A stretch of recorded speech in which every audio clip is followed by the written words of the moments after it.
नमस्कार, आप देख रहे हैं चकल्लस टाइम और मैं हूं आपके साथ शुभम जोशी। आज हमारे साथ एक बहुत ही बड़ी शख्सियत जुड़ रही है जिनका नाम है प्रकाश अवस्थी, जिन्होंने अपनी कला और काबिलियत के दम पर छत्तीसगढ़ सिनेमा में लोकप्रियता और जनप्रियता हासिल की। बहुत कम ही अभिनेता होते हैं जो लोकप्रियता के साथ जनप्रियता भी हासिल करते हैं, तो वो उनमें से एक हैं। स्वागत है सर आपका हमारे इस खास कार्यक्रम में।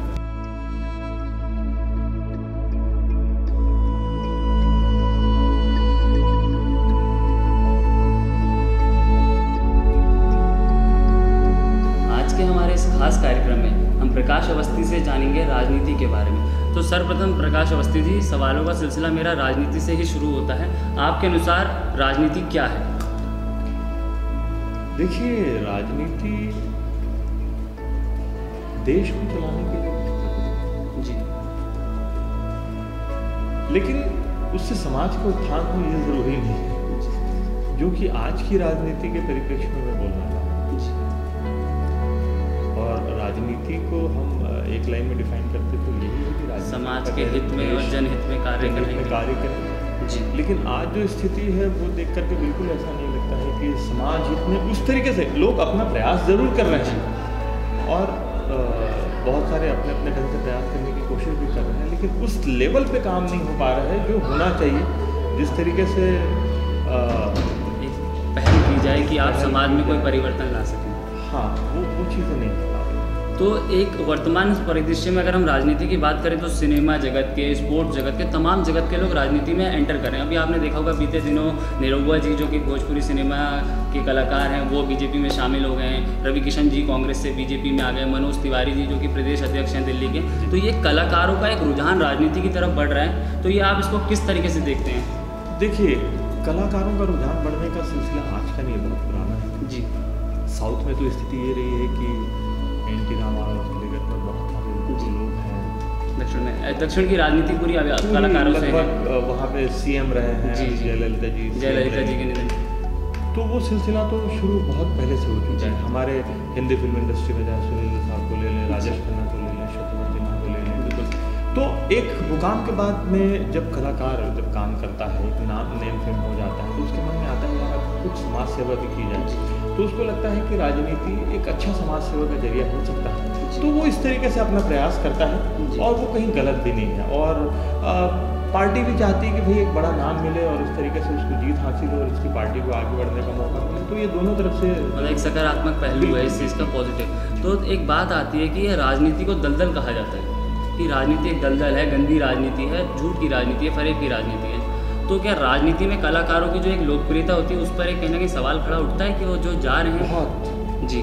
मैं सौभाग्यशाली हूँ कि अभी तक के मैं उस तरीके से मुझे ना राजनीति में जाने का मौका मिला, ना ही मुझ पे आक्षेप लगे। जी।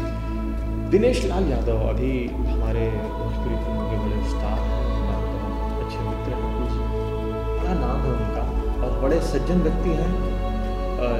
लोगों से भैया भैया करके ही बात करते हैं, कभी किसी से, मतलब उनका बड़ा अच्छा क्रेज़ है। लेकिन जब उन्होंने राजनीति ज्वाइन की, अभी भाजपा ज्वाइन की, मैं उनका पेज खोल करके देख रहा था, इतने लोगों ने उन पर आक्षेप लगाया जो उनके चाहने वाले हैं। उन्होंने अलग अलग तरीके से, चाहे जाति के नाम पे, चाहे धर्म के नाम पे, चाहे पार्टी के नाम पे, उन पे आक्षेप लगाया गया कि आप भाजपा में शामिल हो गए, आपको ऐसा नहीं करना चाहिए था, ये मतलब क्रिटिसाइज होने लगे। जी।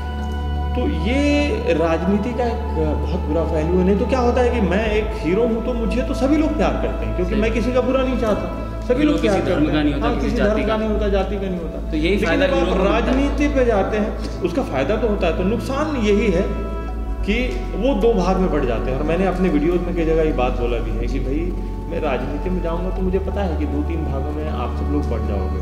सही बात है। लेकिन उससे हो सकता है कि मैं जीत जाऊँ, चुनाव जीत जाऊँ, सब हो जाए, और मैं जब जिस दिन काम करके दिखाऊं उस दिन शायद आप फिर से वापस आ जाओ मेरे लिए, आप फिर से आपके मन में वही चीज़ हो जाए। लेकिन शुरू में तो आक्षेप लगना या कलंक लगना ये आम बात है। तो ये सहना चाहिए राजनीति में। हाँ, अगर आप राजनीति का देखिए कुछ करना पड़े, कुछ करना चाहते हैं, समाज हित में अगर कुछ करना चाहते हैं तो औरों को सहनी पड़ेगी। आज मोदी जी अगर अच्छा काम कर रहे हैं तो उनको सहना पड़ेगा ना, सुननी पड़ेगी, विपक्ष सुननी पड़ेगी। लोग अपने अपने ढंग से ये है कि हम लोग अपने कार्य के प्रति अग्रसर रहें, उन चीज़ों से प्रभावित ना। जी, सही बात। एक युवा पीढ़ी को आप क्या संदेश देना चाहेंगे, क्योंकि राजनीति के गलत दृष्टि पड़ रही है, तो युवा पीढ़ी ज्वाइन नहीं करना चाह रही है, वो वोट नहीं देना चाह रही है, इस तरीके से आप उनको क्या मैसेज देना चाहेंगे कि वो आगे आएँ? ये सच्चाई है राजनीति में। मैं भी आपको बता दूं कि जब मैं अभी तो अचानक से मन बना था कुछ समय से, नहीं तो मैं राजनीति से बहुत दूर रहता था, मैं राजनीतिक लोगों से मिलता भी नहीं था जी। उसका कारण भी ये था कि मुझे लगता था राजनीति मेरी चीज़ नहीं है, मेरी जगह नहीं है वो। और यही आज के बहुत सारे युवा की सोच है कि राजनीति हमारी जगह नहीं है, हमको राजनीति के दलदल में नहीं जाना है। लेकिन ये कहावत भी शाश्वत सत्य है कि जब तक पढ़े लिखे और समझदार लोग राजनीति में नहीं जाएंगे, तब तक बेईमान और भ्रष्ट लोग आप पर हावी होंगे नहीं, आप पर राज करेंगे। अच्छा, राज, ये सत्य है जी। तो इस विषय को लेकर के भी हमारे नौजवान को, ऐसे नौजवानों को जो वास्तव में राजनीति में काम करना चाहते हैं, जो देश हित में काम करना चाहते हैं, जो समाज सेवा करना चाहते हैं, उनको आगे आना पड़ेगा और जूझ करके काम करना पड़ेगा, अपनी जगह बनानी पड़ेगी। और तब शायद मुझे लगता है कि देश किसी स्तर पे पहुंचेगा, किसी और बेहतर स्तर पे पहुंचे। अभी भी बेहतर है, ऐसा नहीं कि हम थोड़ा और अपग्रेड होगा, लोग हाँ आगे बढ़ेगा। जैसे आज जापान इतनी जल्दी तरक्की कर गया, हम भी उस लेवल पे पहुंचेंगे। सही, ये सारी चीज़ें नौजवानों को आगे आना पड़ेगा। नौजवानों को ये संदेश देना चाहेंगे। तो जैसा कि प्रकाश अवस्थी जी, आप मतलब एक बहुत ही साधारण परिवार से थे। जब हमने आपका बैकग्राउंड पढ़ा तो आपने बचपन में मतलब BCom करा है, आपने MCom करा है रायपुर से। तो एक राजनीति और एक बॉलीवुड को आपने दोनों को परिभाषित करा, तो आपका जो बचपन का जीवन था, क्या वो भी क्या बहुत ही हाई लेवल का था कि मैं बहुत बड़ा आदमी, ये मतलब एक थिंकिंग होती है कि सिनेमा की दुनिया में कैसे जाएं? क्योंकि आपका मेरे हिसाब से कोई गॉडफादर नहीं था इसमें, और आपने शायद ठेकेदारी भी करी है, इन सब चीज़ें बहुत सारे घटनाक्रम। तो एक आम इंसान की तरह आप एक रायपुर सिनेमा में पहुँचे, छत्तीसगढ़ के एक बहुत लोकप्रिय अभिनेता बने, तो ये कैसा रहा आपका सफ़र और कितना चुनौतीपूर्ण रहा? मैं बचपन में था तो आम बच्चों जैसा मैं भी वही गिल्ली डंडा, भौरा और बाटी खेलता था जी। तो वो जीवन मैंने जिया है। मैं भी खेतों में भागता था, मैं भी नाले के किनारे और यहाँ वहाँ नदी के किनारे, वो सारी चीज़ें मैंने बचपन में की। और उसका फ़ायदा भी फिल्मों में आने के बाद बहुत मिला, क्योंकि मैं किसी भी कैरेक्टर को अडॉप्ट करने के लिए, आत्मसात करने के लिए, जब तक आप जनजीवन से नहीं जुड़े रहेंगे जी, पहली नीड, तो वो चीज़ें आप, अगर आप हाई लेवल पे आपकी पढ़ाई हुई, हाई लेवल पे आप पता चला कि बचपन से आप केवल लॉन टेनिस खेल रहे हैं, और तो आप वो जीवन को कैसे समझ पाएंगे? तो इस चीज़ का फ़ायदा तो मुझे फिल्मों में मिला भी, और ये तो संयोग है, सौभाग्य है। और मैं तो इसको इस तरीके से मानता हूँ कि शायद मेरा प्रारब्ध रहा होगा कि ईश्वर ने मुझे उस 2.5 करोड़ जनता में से एक चुना है, मुझे एक बनाया है, मुझे एक अलग हट के बनाया है। तो ये ईश्वर की कृपा और शायद मेरे कुछ पूर्व जन्मों के फल होंगे जो मुझे मिल रहे हैं। तो कुछ ना कुछ कर्म और भाग्य का भी कुछ ना कुछ नाता होता है, जिसका आप पे आशीर्वाद रहा और उस मतलब इतनी लोकप्रियता बनी रही आपकी। तो एक अंतिम सवाल, तो राजनीति में आपने बीते दिनों कुछ दिन हस्तक्षेप किया था, कुछ आप महासमुंद सीट से चुनाव लड़ने की अटकलें लगाई जा रही थी, तो किसी कारणवश आप नहीं लड़ पाए थे, तो वो क्या कारण था?